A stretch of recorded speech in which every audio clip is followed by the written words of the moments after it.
कहानी शुरू होती है एक महाकाव्य से, महाभारत। ये ग्रंथ हमें एक अद्भुत नगरी के बारे में बताता है जिसका नाम था द्वारका। यह वो शहर था जिसे भगवान कृष्ण ने समुद्र से जीतकर बसाया था। ये वारी दुर्ग यानी पानी का किला था, एक ऐसा भव्य और समृद्ध नगर जो अपनी सुनहरी महलों, व्यस्त बंदरगाह और दिव्य निवासियों के लिए प्रसिद्ध था। किंवदंतियों में कहा गया है कि जब कृष्ण ने इस धरती को छोड़ा तो पूरा का पूरा शहर समुद्र में डूब गया। सवाल ये है, क्या ये सिर्फ एक पौराणिक कथा है या फिर इसके पीछे कोई ऐतिहासिक सच्चाई छिपी है? आज गुजरात के तट पर बसा द्वारका हिंदुओं के 7 पवित्र शहरों में से एक है।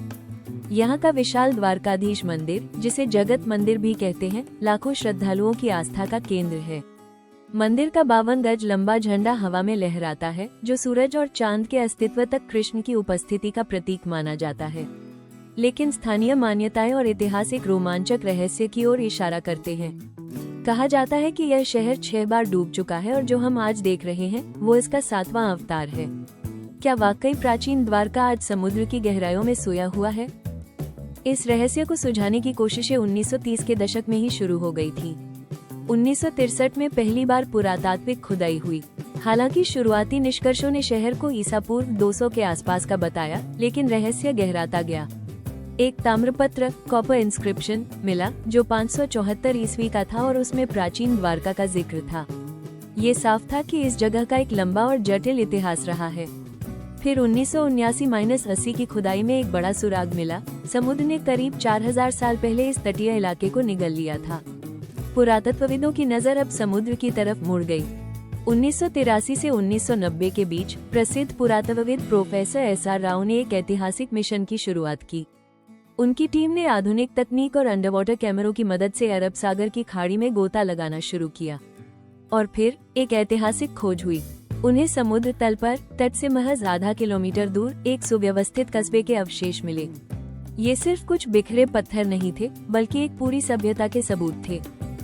ये अवशेष एक पहेली के टुकड़े की तरह थे। किलेबंद नींव, एक मजबूत नींव मिली जिस पर प्राचीन शहर की दीवारें नदी के किनारे बनी होंगी। महाभारत में वर्णित वारी दुर्ग यानी पानी के किले का सबूत। विशाल पत्थर के ब्लॉक और स्तंभ, निर्माण में इस्तेमाल हुए विशालकाय पत्थर। कुछ पत्थर 1.5 metre x 1 metre by 0.5 metre के आकार के थे। लंगर, हैरान कर देने वाले लंगर मिले जिनका वजन 560 किलोग्राम तक था। ये लंगर 1500 ईसा पूर्व में सीरिया और साइप्रस में इस्तेमाल होते थे, जो इस बात का संकेत थे कि द्वारका एक प्रमुख व्यापारिक बंदरगाह रहा होगा। हथियार और मोहरे, पत्थर के सांचे, लोहे के हथियार और औजार भी मिले। लेकिन सबसे चौंकाने वाली खोज थी एक राजमुहर, सील। प्राचीन ग्रंथ हरिवंश पुराण कहता है कि द्वारका के हर नागरिक के पास पहचान के तौर पर एक मुहर होती थी और बिना उस मुहर के कोई बाहरी व्यक्ति शहर में प्रवेश नहीं कर सकता था। और हैरानी की बात यह है कि समुद्र तल से मिली इस मुहर पर बकरे और बैल की आकृतियां बनी थी। क्या यह वही मुहर थी जिसका जिक्र पुराणों में है? ये खोज पौराणिक कथा और ऐतिहासिक वास्तविकता के बीच एक ठोस कड़ी जोड़ रही थी। सबसे बड़ा विवाद इस बात को लेकर था कि ये अवशेष आखिर कितने पुराने हैं।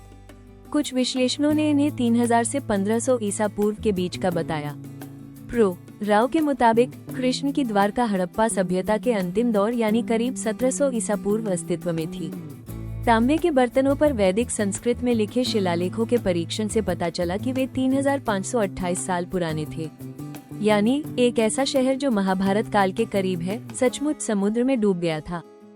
ये कहानी यहीं खत्म नहीं हुई। अप्रैल 2025 में भारतीय पुरातत्व सर्वेक्षण ASI ने द्वारका और बेट द्वारका में एक नया अभियान शुरू किया है। इस बार का लक्ष्य सिर्फ खोजना ही नहीं, बल्कि मिली हुई वस्तुओं की उम्र का वैज्ञानिक विश्लेषण करना है। एक 9 सदस्यीय अंडरवाटर टीम नौसेना के गोताखोरों की मदद से समुद्र तल की गहराइयों में नए रहस्य ढूंढ रही है। तो आखिर ये भव्य शहर समुद्र में कैसे डूब गया? पुरातत्वविदों का मानना है कि तटीय कटाव और समुद्र का बढ़ता स्तर मुख्य वजह रहे होंगे। संभवतः एक भीषण सुनामी जैसी प्राकृतिक आपदा ने इस नगरी को पल भर में समुद्र के हवाले कर दिया होगा। एक लेख के अनुसार समुद्र अचानक किनारे पर आ गया और पूरे शहर को निगल गया।